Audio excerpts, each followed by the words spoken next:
You know what this is, don't you? This is voodoo. Nonsensical research and experimentation. Witchcraft. You don't believe this, do you? The cult is full of superstition and mysticism. We're scientists. All this talk of scientific explanation, it's sinful, that's what it is. It's your imagination, I think. My imagination. It's not, I tell you. Here, I know what it is. It's here. Probably cursed. Happy end of January, everyone. For today's Cursometer readings, we feed in the saga of Mels Hole, a 10-foot-tall alien vacationer's story in Brazil, a cursed stone-stealing woman, and a vampire museum's newly cursed acquisition. I'm your probably cursed host, Chris. And I'm Cheryl. I'm looking forward to today's topic, Mels Hole. I've known about this for ever, from the first interview on the air. I didn't realize there was more to the story, but there was a whole lot more than I remember. And for those of you who just got your minds into the gutter, get it out of that gutter. Yep. It's not a dirty story in that sense. It's not about Mel's personal holes. Mm-hmm. It's about Mel's hole on his property. Yes. Continue getting your mind out of the gutter. Mm-hmm. But as we do at the start of every episode, we will calibrate our Lord Carnarvon Cursometer. We'll feed it news stories from recent news. Let me just switch it on here. We have it running now. Would you like to start with one of our stories? Yes, I will. Because I'm currently taking Archaeology 226 this semester, I'm going to start with the woman who returned the cursed stones to Pompeii. This article is from January 20th. It's by Trisha Sengupta of the Hindustani Times. I hope I said that correctly. I'm trying. I think so. A post about a woman returning 3 stones that she stole from an ancient site of Pompeii was shared on Twitter. In a letter, the woman claimed that the stones had cursed her and also extended her apology for taking the artifacts. Here is what the letter said, quote, "I didn't know about the curse. I didn't know that I should not take any rocks within a year. I got a breast cancer. Yep, that's how she wrote it. I am a young and healthy female, and the doctors told me it was just bad luck. Please accept my apologies with these pieces." Gabriel Zed, whose Twitter bio says he is currently in charge of Archaeology Park of Pompeii, Italy, shared a picture of the note that the woman had sent and also the 3 stolen stones. She included this message with a photo. "Dear anonymous sender of this letter, the pumice stones arrived in Pompeii. Now good luck and fortune in Bocca al Lupo," as we say in Italy, an Italian idiom meaning good luck. So this story reminds me a lot of the people taking stones from Hawaii. There's a volcano there, one of the national parks, where when people take home the stones, they believe that they have been cursed. And the national park gets hundreds of letters a year from people returning stones. Yeah. Their mailman must hate working that route. 100%. Just a big sack of rocks. Yeah. Well, again, it's pumice. It's not rocks, it's volcanic rocks. Oh, it's rocks light. Yes, rocks light. But even still, I've always been kind of curious, could I steal one of those rocks and what would happen? Mm-hmm. Would it actually be cursed, or are people just associating the bad luck with other things? I will hope they have warning signs all around the park that said, "Warning, rocks are cursed. Dump out your shoes before you leave." Sure do. Yeah? Yeah, I'm pretty sure they have signs saying that the rocks are cursed. In Hawaii, at least. That's good. Yeah. I hope they're up around Pompeii too now. I mean, you shouldn't be taking rocks from an archaeological site anyway. I think that's just common sense. Could be wrong. I mean, adults are better with rules, but kids love rocks. I wonder how many cursed children there are out there. I would say adults are worse with rules. You think so? Yes. I think kids are more likely to follow the rules. Maybe not. But I would say that adults are just as bad as kids. We'll have to, hopefully, maybe if we look up on the StatsCan website, we'll see how many adults fall to these curses versus the children. Mm-hmm. And that's the end of that one. Yep. Moving on to the next story, we'll enter into the cursometer here. Is haunted doll tucked away in Bucks County barn too creepy even for vampire museum? This was written by J.D. Mullane for Bucks County Courier-Times on January 16th. Sometimes a thing is so creepy that even a guy who collects creepy stuff is creeped out. He's like you and me. Mm-hmm. We have yet to encounter a too creepy for us Thing yet. Although, get in touch with us if you have something that you would like to give us. Such is the case of Ed Crimmy and his haunted doll. Oh yeah, this thing's creepy. I mean real creepy, said Crimmy, proprietor of the Vampire Museum and Paranormal Activity in Buckingham. Even the way Crimmy acquired the doll for his museum last week was weird. He runs a high-end European antiques dealership in Bucks County. He received a strange call from a fellow dealer whose first name is Nick, but who asked that his last name not appear in this story. Why not? I guess he didn't want the free publicity. He never learned that all publicity is good publicity, I guess. Unfortunate for us. Nick had acquired the doll when he purchased the contents from an estate believed to belong to Robert Thomas, the founder of the Farmer's Almanac, Crimmy said. I've done business with him in the past, and he's a good guy, but he said, get this thing out of here. He wants it out. He said he'd pay to have it removed. Crimmy, along with a friend, Eric Mintel, a local ghost hunter who documents creepy things on his YouTube channel, traveled into Bucks County McMansion territory near Indian Springs Road in Doylestown. There, behind a massive house, across a field of snow and ice, in a barn-like shed, he'd find the doll. Crimmy called Nick to get the doll's backstory. From what I'm told, it's from the Robert Thomas estate, Nick said. Why don't you want it? Crimmy asked. It gave me the creeps, he said. So it gave you the creeps, and you're giving me $200 to get rid of it? Crimmy said. Exactly. I'm gonna have to look at it first, Crimmy said. Crimmy, a devout Catholic who has studied with priest exorcists in the Vatican, believes that paranormal forces, good and evil, permeate our lives. Under certain circumstances, they can attach themselves to inanimate objects like creepy dolls. It's why he recommends having any item purchased in an antique shop or yard sale cleansed before it's brought into a house. Oops. Too late for us. Yep. Holy water works really well, he said. The men arrived at the McMansion, which appeared deserted. Around back, far from the house, was a barn-like shed. The doll was in there, Nick said. As the doors swung open, a blast of freezing wind hit them and continued blowing. Inside was lawn equipment, boxes of old newspapers, and furniture covered in sheets. The men searched for the doll. That one, Mintel said, looks like a baby carriage. The cloth was pulled away, revealing a doll seated in a Victorian-era high chair on wheels. Seated in the chair was a doll, old, its body bizarrely impaled, with handmade iron nails. In the doll's left hand was a carved wooden skull. Embedded in its stomach was a timepiece. Its glass eyes created the illusion of following the men.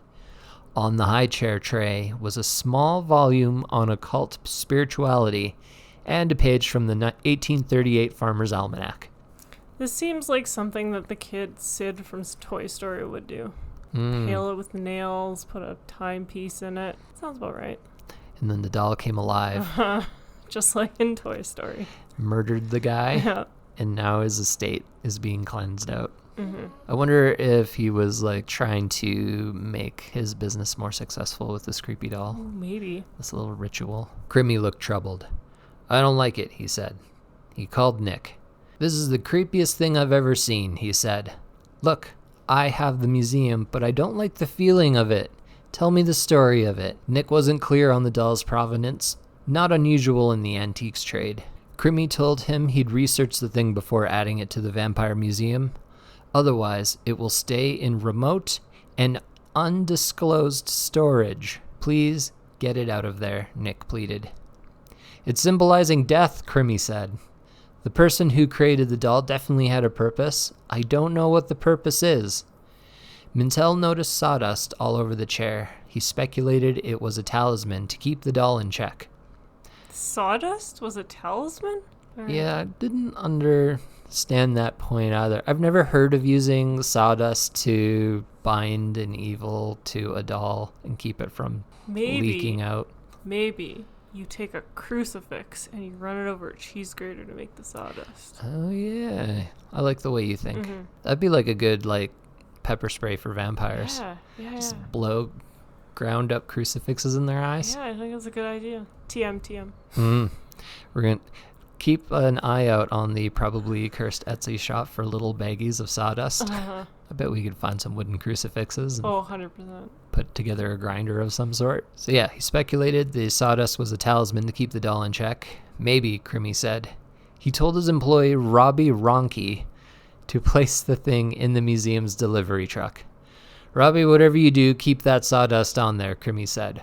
In the wind, I'm going to walk back in the wind and keep the sawdust on it. Right, Ronke said. He picked up the chair with the doll, put it in the truck, and drove to the museum. Crimmy appeared unsettled. He felt a heavy and malevolent spiritual presence, so disturbing that he insisted on immediately driving across to Lambertville, New Jersey, to St. John the Evangelist Church, where he'd say prayers of liberation. That's an interesting story. So do we know if the doll, I guess it didn't say in the article, but do we know if the doll actually ended up at the museum, or? There's no update. This is only forget what was the date on here, recently. January 16th. Okay. So it's been about a week. Yeah. I guess he's still deciding, maybe. I should have checked the social media for the page. Did the van ever make it back? Well, the truck they put it in did break down, but they found out it was because there was water in the diesel tank. Which might have been put there by a demon. Yeah, so probably okay. Maybe he was worried the truck would be cursed and he put holy water in the tank. That's true. Yeah. I mean, that's what you could do. If you don't want your truck to get cursed, just dump a bunch of holy water in the tank. Or maybe the doll turns diesel fuel into water. Ooh. Like a reverse Jesus move. Well, on to our third and final story. This is 10-foot-tall strange beings seen traversing Brazilian island as alien rumors swirl. This is from January 11th, and it's written by Catherine Donlevy for the New York Post. Maybe even aliens need a tropical vacation. New video shows two giant human-like creatures strolling along the foothills of a small Brazilian island in what some believe is proof that aliens are visiting Earth. One of the 10-foot-tall beings appears to take in the sights of Ilha do Mel, an island 2 miles off the coast of southeast Brazil. Another stands closely behind it. Oh, like the Titanic footage shows. I'm king of the planet Earth. They stand confidently on top of the hill, which locals say is difficult to reach, with the shrubbery barely reaching their knees. The pair can be seen swinging their arms in an eerie human-like manner, but not enough to convince eyewitnesses they weren't watching aliens. It's too big to be a person, one person said in the video, according to a translation by J.B. Littoral. Look at the way he moves. It's really weird. Look at the size of those pasts. It's very fast. The video generated even more traction once it made its way onto social media. For me, it's enough to see the speed with which the creature goes up and down the hill. Anyone who's done those trails on the hills knows that you can't go down a hill like this in 1 to 2 minutes. No human can. I think Freddy could do it in 1 to 2 minutes. That's pretty true. Fast. But he's got twice as many legs as us. That's true. It means he can go twice as fast. That's true. The way they move reminds me a lot of Men in Black critters, said another. One wrote, "One thing I do know, I will never step there again." I bet someone's up there right now. Yeah, 100%. Somebody's gone back to see if they can recreate the video. A bunch of ufologists, too, are with pouring plaster of Paris in the little divots in the ground. Mm-hmm. Pretty soon we're going to see, souvenirs of rocks off that hill being it was touched by aliens. Another, this guy's after my own heart. Other, more skeptical users threw their 2 cents in, claiming that the creepy video was just a result of forced perspective. Even the Brazilian government joined in on the fun, though they notably did not confirm whether the giants were tourists from another country or another planet. If the giants are from here, where would they be from, though? Scandinavia? They're made tall there. I like to think that of all the places in the universe, aliens are coming to Earth, enjoying maybe our unspoiled splendor. Mm-hmm. To be fair, that's kind of being ethnocentric in the idea that aliens don't have more beautiful home planets. I mean, they might have ruined it. I mean, we're ruining our planet. Yes, we are. Maybe it's just the way of all things. As your civilization grows, the worse you make the uncivilized parts. Mm-hmm. You're going to have to track down that footage after the episode and see it. I'll show it to you. Excellent. It was on the article, but I clipped it out because podcast. Yes. Well, we have our 3 stories for the cursometer. We will feed in the data right now. There we go. Please stand by. So for the first story of the Pompeii stone, looks like it turns out is definitely cursed. Mm-hmm.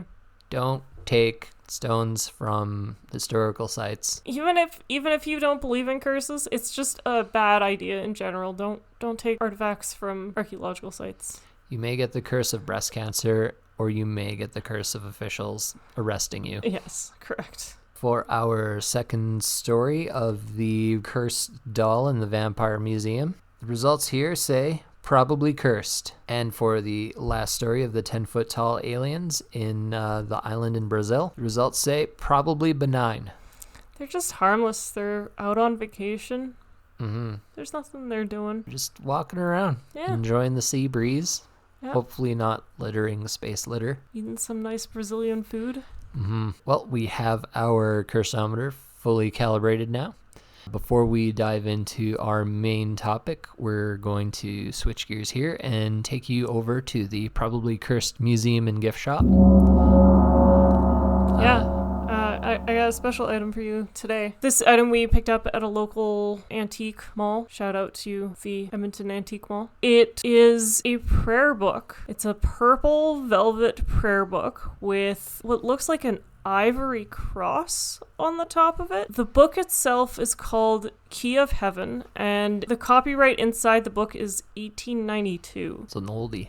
It's an oldie. And it's a little fella, too. It's only about 4 inches tall, I think. It's got some signs of some wear and tear, but again, keep in mind, 1800s copyright, it's going to have some wear and tear on it. The Key of Heaven book is a prayer manual that contains such classics as the 30 Days Prayer, Devotions for the Sick, Preparations for the Dead, Preparing a Departing Soul, and the Prayer for the Dead. So for the 30 Days Prayer, is that a prayer that takes 30 days to complete? You know what? I'm not sure. The first thing that came to mind was you just pray it for 30 days straight, but I'm not sure.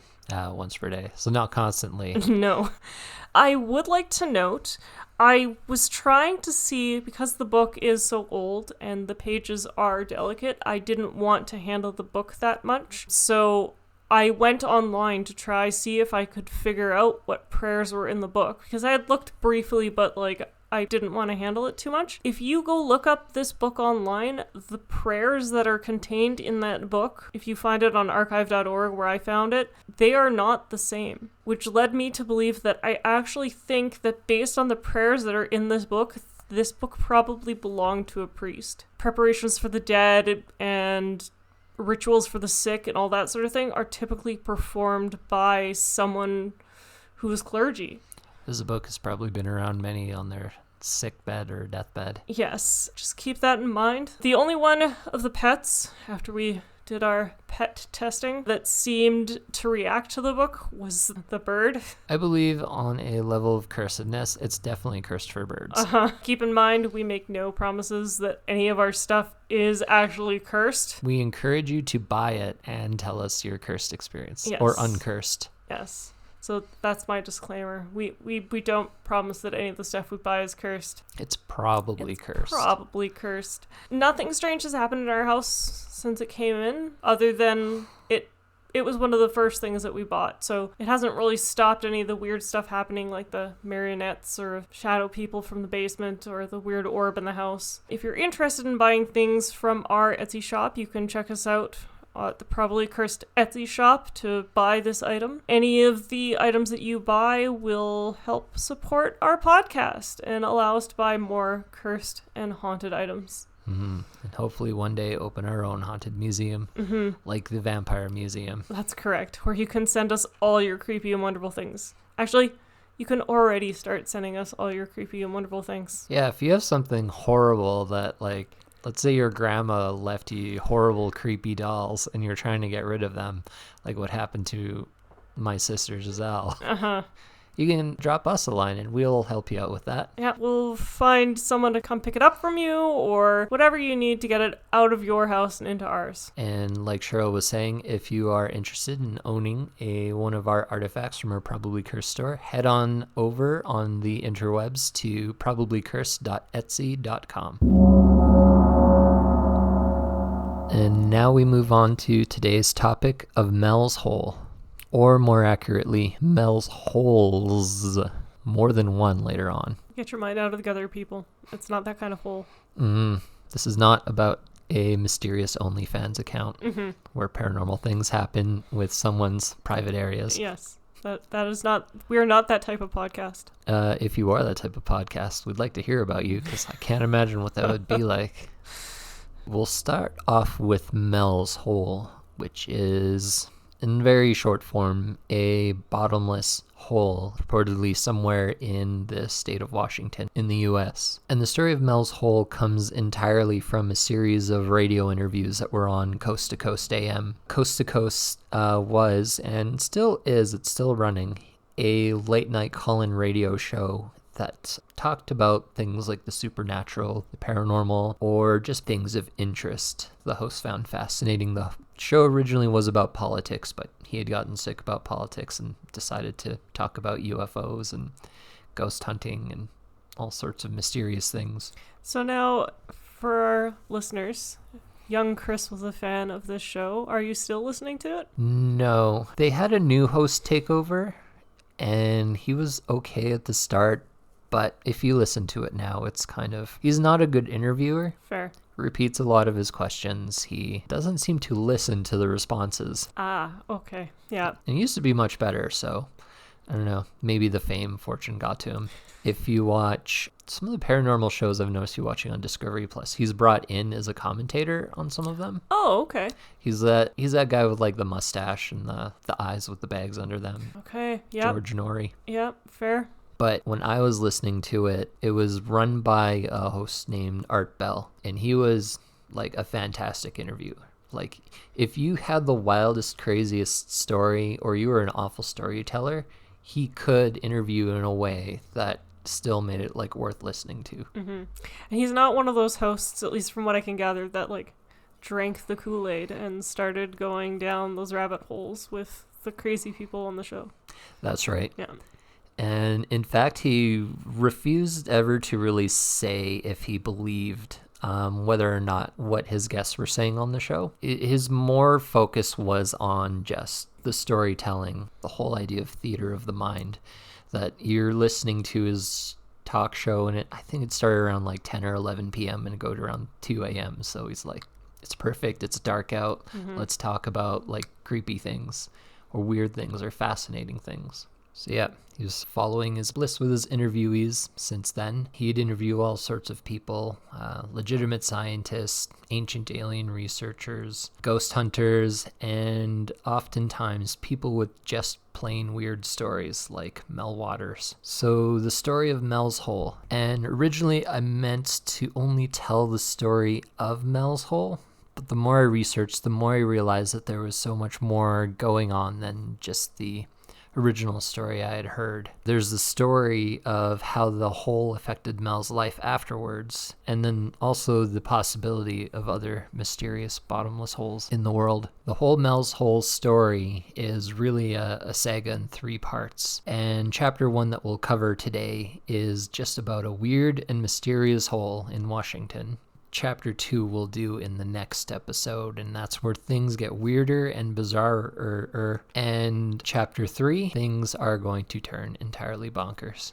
Chapter 1, sometime in the early 90s, around 93, a man named Mel Waters and his wife purchased a plot of land around 14 kilometers southwest of Ellensburg, Washington. And if you look at the area on Google Street View, it's kind of foothills area, scrubby brushes in some area, a lot of trees in others, lumpy, rugged land. It's mostly untouched land out there. It's very rustic. The property that Mel Waters and his wife purchased had no phone or power, and the only structures that were out there had been severely damaged by heavy snowfall. And when they buy the property, they realize on there is a very, very deep hole. It's about 9 feet, 9 inches in diameter, with a concrete brick retaining wall. And that wall extends to a depth of about 15 feet into the earth, where it just transitions into bare rocks and dirt far as the eye can see. And the neighbors know about the hole, and they've been using it for a garbage dump for as long as anyone can remember. Pretty much everything that they didn't want was thrown into the hole. I do want to know, because they purchased this property, the person before, I guess they must have had an agreement with them to just randomly have people come over and dump stuff in the hole, because if we had a bottomless hole in the backyard and people were just randomly entering there at all hours of the day or night to dump things in there, I would not be okay with that. Maybe it's a small town thing. It wouldn't be right neighborly if they wouldn't let us use that bottomless hole. It just feels like a terrible, terrible idea. A way for your neighbors to overstep their boundaries. Mm-hmm. Maybe even hide things in the hole that they shouldn't be. Mm-hmm. Yeah, how many mob hits are in the bottom of that hole? Yeah. I guess it depends on how big the mafia is in Washington. It's true. The Washington mob. Also, there was some local lore about the hole. A neighbor whose hunting dog had died threw the carcass into the hole, but he saw the dog alive and well running around later that week. But no matter how many times he called to him, the dog wouldn't come. I mean, our dog's like that too, so. It's true. It's probably not supernatural. If he catches him, he's throwing him back in the hole. Animals were also well known for avoiding going near the hole itself. Mel Waters would find that when he took his own dogs to the site, they would dig their feet in and refuse to go near it. And Mel Waters didn't live on the lot, but he'd spend time out there often. He was cultivating some plants he had gotten from northern Nevada that he heard had the ability to cure the flu. And I looked into this, and early in the 1900s, the U.S. military did experiment with plants from northern Nevada because they were trying to reduce the symptoms of the Spanish flu in their own military, and apparently they were successful. Now, did it say that he purchased the property with the specific intention of that? It feels like a random place to buy a plot of land that's it's an arid climate, no power, no phones, feels kind of random. They didn't actually go into why they bought the land. He just did note that because of the climate in the area, it was a good place to grow these plants. Okay. So I don't know if it was his intention all along or he just decided upon it later on. Yeah, no reason. Maybe the real estate person was like, have you seen the bottomless hole? And they're like, we got to buy this land, honey. It's got a gigantic bottomless hole in it. So Mel would also go for walks around the property, and he'd occasionally find old bits of metal, random coins on the ground, and he'd weld them together into homemade belt buckles that he would sell back in Ellensburg. He also found the hole to be what he called an attractive nuisance, as people would often go out there to look at it. So he installed a big metal cover to keep people from accidentally falling in, which if someone falls in, there's not going to be really any evidence left that they were there. No, I think maybe he's just worried somebody important's going to fall down there, and then everyone's going to be like, hey, where did Andrew go? And it's an unsolved mystery. And then they would have more mysteries on their property. Over time, Mel grew more and more curious about the hole on the property, and he tried convincing his wife to have the local university where she worked to come out and measure it, but they kept declining. They just didn't see the point in bothering to look. So he made little experiments on the holes. He found that things he threw in would fall soundlessly away without ever sounding like they hit the bottom. He threw in old tube TVs because, and I found this out from a friend in college, when you heave a old tube TV and the tubes inside explode, it sounds like a gunshot going off. And Mel would do this. He would shove them into the hole, see if he can hear that gunshot noise, and he would get nothing. Which, at this point, if you're thinking of heaving your grandpa's old tube TV off of a high point, the chemicals inside those tubes are pretty darn bad for the environment. So this is a no-no. Yeah, this is our PSA. Do not smash your tube TV on purpose. Just put it up on Facebook Marketplace. Somebody with an original NES will really badly want your tube TV. He even dropped a refrigerator in at one point. Also made no sound. It just disappeared into the hole, into nothing. Also, bad chemicals for the environment. Don't do that either. It's true. I can only imagine what was in them in the early 90s. He also once found an old pistol buried on the property, and he and a friend kept firing into the hole, and they would also never hear the bullets hit the bottom as well. To be fair, I don't think you often hear bullets hit anyway. The sound of the pop from the fire going off, or being fired, you're more likely to hear, but if it's hitting a surface other than rock, I don't think you're going to hear a sound of a bullet hitting. It's true. Although if I think to old westerns, they always make a kapwing when they hit something. Good job, old westerns. He eventually gave that pistol away to his friend, and the pistol will come up again briefly in the next episode. So, 4 years pass, and Mel and his wife slowly become estranged and divorced, and he spends more and more time out at the property. His wife got the title to the land in the settlement, but she still allows him to use the property as long as he installs no permanent structures. Apparently it was worth it to her because otherwise the land is worthless. It's kind of arid. It just has a bottomless hole on it. I still feel like there's something behind that divorce that we're not understanding, because I don't know why she would want to hold on to the property. Just let him have it. Maybe she hopes a condo developer will move in one day. Maybe Ellensburg will become a boom town and swallow up the property. Maybe his wife's name is Ellen. She wants to start her own cult. She's like, I need that land. You gotta have that cult compound property. And all the non-believers, into the hole. Yep. So, with nothing going on in his life, in August of 97, his curiosity inspires him to measure how deep the hole is. And he knows that the locals have been throwing trash into it for decades and wonders how close it is to actually being filled up. His first test is to determine if there's water at the bottom of the hole. So he ties a roll of lifesavers to about 4,500 feet of fishing line, and reasoning that if there's any water down there, the candy should dissolve. He lowers the entire length in, reels it back out. He sees the lifesavers are dry. Presumably eats the lifesavers after that. In his next attempt, he ties a lead 1-pound triangular fishing weight to fishing line to use it as a plumb bob and lowers it into the hole. When he gets to the end of the line, he splices it with another spool of fishing line and continues in that fashion, splicing on spool after spool, going down until he can discern if he's reaching the bottom or not. I will give him credit for his attempts. He should have A, shot a flare down there, because it would light the whole way down, or B, attach a flashlight or a light source to the fishing line as he's lowering it instead of a plumb bob. So again, you'll see the light as it's going down. That's a good point. He said he'd only ever pointed a flashlight into it, but yeah. He should have just put it on the end of the string. Yeah, or shot a flare down there. Watch it fall down and down. Maybe it'll illuminate the face of some horrible monster at the bottom. That's what I'm thinking. So he kept lowering more and more line in there, and eventually he calculated his combined fishing line is dangling about 80,000 feet into the hole, and it still doesn't feel like it's hitting the bottom. And to compare that, the Marianas Trench is only about 30,000 feet deep. Mount Everest is around 30,000 feet tall. And Mel is stumped on what to do next, because this is an impossible depth. When I was telling you the story earlier and you brought up the fact no one else has really dug a hole that deep before. The Earth's crust is 100 kilometers, and the 80,000 feet works out to be approximately 24 kilometers. So it's about a quarter of the way through the crust, through that's the Earth's crust. Quite far. And so he does the only thing he can think of, Coast to Coast AM, this radio show that plays all sorts of mysterious content and interviews.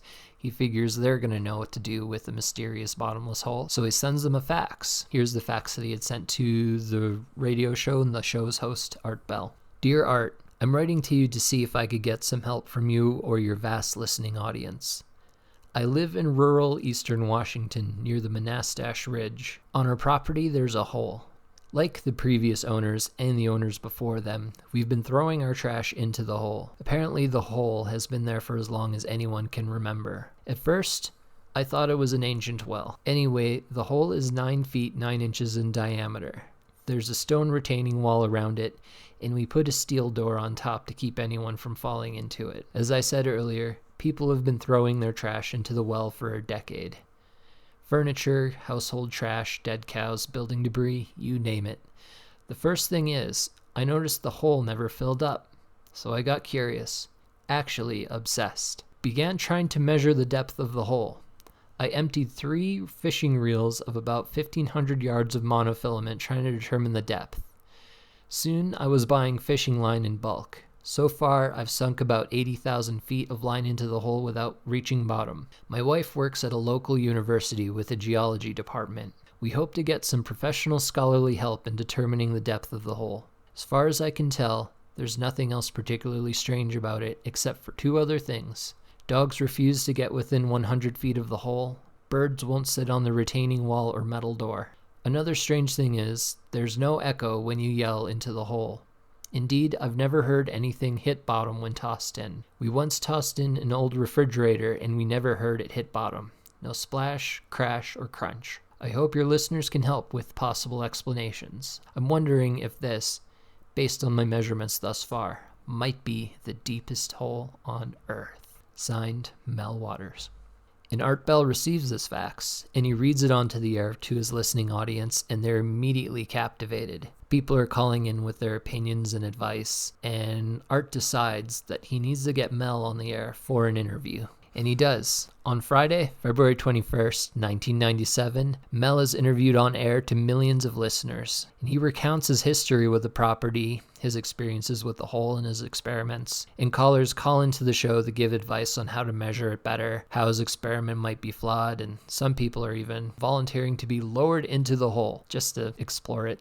But with all the garbage and other things down there, it's not going to be good. And you won't be able to, if there's no echo, you won't be able to tell people you need backup because you're dying. That's true. I guess it depends on the last thing that was thrown into the hole. Because if you're lowered on top of an old refrigerator, that's fine. Yeah. But if you're lowered on top of a dead cow, yeah, that's less fun. Good. Mel also disclosed in that interview that it's in his will to have his remains to put into the hole when he dies. And this is mostly because of the story he heard of the guy's hunting dog having come back. If they're throwing dead cows in there and the dead cows haven't come back, what makes him think he's going to come back like the dog? That's true. Yeah. Maybe dogs are special. Yeah. Dogs are special. I mean, dogs are special in the sense that we like to think that they're valuable to us, and therefore we give them special properties. But no one's going to bother resurrecting a cow. Guess not. I think in terms of paranormal experiences, cows always get the short end of the stick. Depends where you're from. Yeah? In India, cows are sacred. I guess that's true. Yeah. In North America, they're just chopped up by aliens. Yes, or eaten by the large quantity at McDonald's and various other fast food restaurants. Mm-hmm. So the interview immediately becomes a hit with listeners, and Art Bell is barraged days after with media contacts of people trying to find the hole. Other people are writing in about mysterious holes they found themselves on their own property. And the day after his interview, Mel decides to chat up some of the old-timers in Ellensburg to find out more about the hole. He finds someone who tells him that around 50 years prior, the hole used to have a ring of columns bordering it, almost like Stonehenge, but without cross beams on top. And as the weekend progresses, he notices a lot of helicopter activity over his property, and he chalks it up to people who listen to the program and are now out trying to find the location of his bottomless hole. Which I can understand if you got a helicopter and you hear this on the radio and you're within helicoptering distance. Let's go take a look. 9 feet. It might be a bit hard to spot from the air, but that's true. yeah, depending on how close you are to the ground. And also Mel finds that he's getting contacts from his real estate agent about people wanting to buy the plot of land. He's getting humongous offers for the location of the hole and to take it off of his hands. I bet one of the calls was probably that guy who bought Skinwalker Ranch. See, and this goes back to my whole idea of why is his wife holding on to it? If somebody came up and offered you $2 million for the plot of land with a bottomless hole that you can't grow anything on, and the only thing you're doing is keeping your ex-husband from building structures on there, why not sell it? Mm-hmm. Yeah. I don't know. He doesn't go into like why he's getting the offers to buy the land. I think they just assume that he's the one who owns it. Yeah. It's good old patriarchy, but that's true. And he's the only name that they know, yes, I suppose, correct. Because he doesn't go into what his wife's name is. Mm-hmm. He also, at least based on the facts that was sent in and the timeline that you gave, he was already divorced by that point. So when he's saying his wife, they don't know that there's somebody else's name on the deed. Yeah. And then on Monday, the following Monday, Art Bell receives another fax from Mel Waters.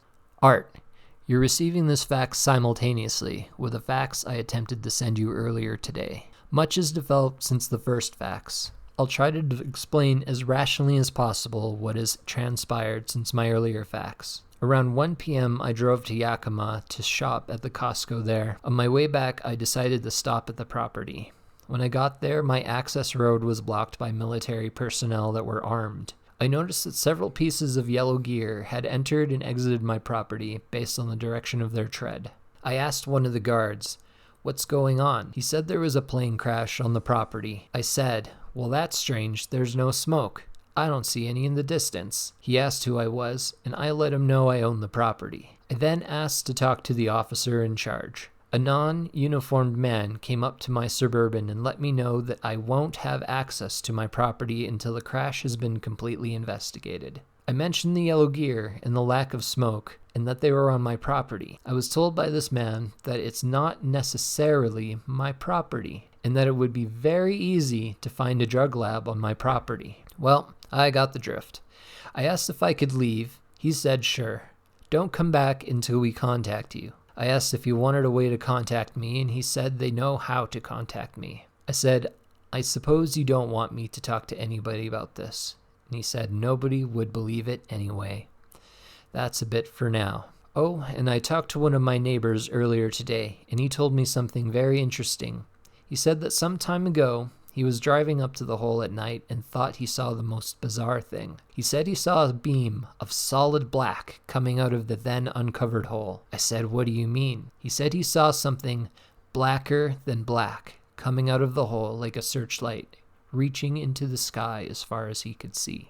So Art gets that fax and immediately contacts Mel by phone. And Mel is, at this point, panicked. But he eventually agrees to do another radio interview. He recounts how his property initially was blocked off by armed military personnel, were later accompanied by metal barricades as well, completely blocking off the road. Mel states that the threat of finding a drug lab had to do with the Nevada plants he had been cultivating on the property, and they were just trying to make him stay away, so it was just an empty threat. Mel also believed that the real estate offers he was getting on his property over the weekend are related to the current military occupation, so maybe it was somebody in the government trying to purchase the land. And that interview was the last radio interview with Mel for a long time. Later that same week, Mel sends Art a message that he has accepted an offer for the property. Mel has decided to lease his property containing the hole to an undisclosed party, and he is immigrating to Australia. In return, he cannot tell anyone where his property is or speak to the press. He will be told the true nature of the hole, but cannot relate that info to anyone. Art says this sounds like Mel's swan song. Doesn't expect to ever hear from him again. And that's chapter 1. A man decides to contact a radio show about a bottomless hole on his property, and a week later his life is completely changed, moving to Australia with government cash in his pocket. And at this point, I thought that was the end of the story, just a man with a strange bottomless pit on his property. Mm-hmm. But there was a whole lot more that happened after that. That is most of the information there is about the mysterious bottomless hole in Washington. We'll feed it into the cursometer here and determine if Mel's hole is cursed. Into the cursometer you go. Please stand by. And it looks like the results for the bottomless hole in Washington are probably benign. Mm-hmm. I mean, it brought a dog back to life. It's a quiet hole. Whatever you throw in there isn't noisy, and I guess you can throw all sorts of things in there and never ever get in trouble. Mm-hmm. As an environmental scientist, though, I'd like to argue that the curse is people. People just keep throwing their garbage down there. Who knows what sort of environmental disaster is at that bottom of the hole now? It's true. Maybe it's created some sort of noxious goo that reanimates your pets. Yeah, like I feel like if you've got a bottomless hole, regardless of how bottomless it is, maybe don't throw a whole bunch of things in there and cause chemical reactions that could potentially release toxic gases. Just Word of advice. Maybe this is how the pet cemetery got started. Yeah, I mean they did have some weird monuments in the woods, so it's quite probable. Sometimes dead is better. Don't throw your dead dog into the hole. And every so often it shoots out a beam of pure black into the sky. I mean, that's kind of cool. How often do you see that? Does it only happen at night? Other people have said they'd seen it in like broad daylight. Okay. Like later on, Mel does return and he hears more and more stories about people who've seen a black beam shoot out into the sky. Fair. Aliens. I don't know if it's shooting black out into the sky or if it's sucking light into the hole through like a vertical column. Do you have any theories on how the full hole was formed? Not really. In the chapter Mel's Hole, chapter 3 of this whole saga, they kind of allude to how impossibly deep hole gets formed. But I know a lot of people theorize it's just an old mine shaft. I don't know what the volcanic activity is like in Washington, but you can get like those lava tubes that are uber super long. If we want to go down this conspiracy theory route, it'll be the aliens from Starship Troopers. Oh, the bugs? Yeah. The giant bugs? That dug deep, deep holes. Yeah, maybe there's just a giant bug colony at the center of the Earth, right below Mel's Hole. They're sending black beams of light to space to contact their alien insect brethren. Where's Neil Patrick Harris when you need him? We'll get him there. We'll put him in the hole. We'll put him in a little cage and dangle him straight down. He'll use his psychic powers. That's right. Yeah, it's kind of a cool story, and like it caught a lot of people's attention. It's like, it's a bottomless hole. How is that possible? We need to measure this bottomless hole. Sure, there's like better things going on.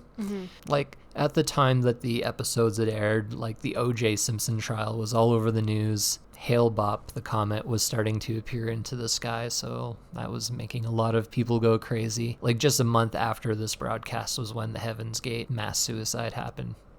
But that about wraps it up for today's episode. Make sure you listen next month for the continuation. Again, if you are looking for some probably cursed artifacts to place into your home, make sure you visit our Etsy shop at probablycursed.etsy.com.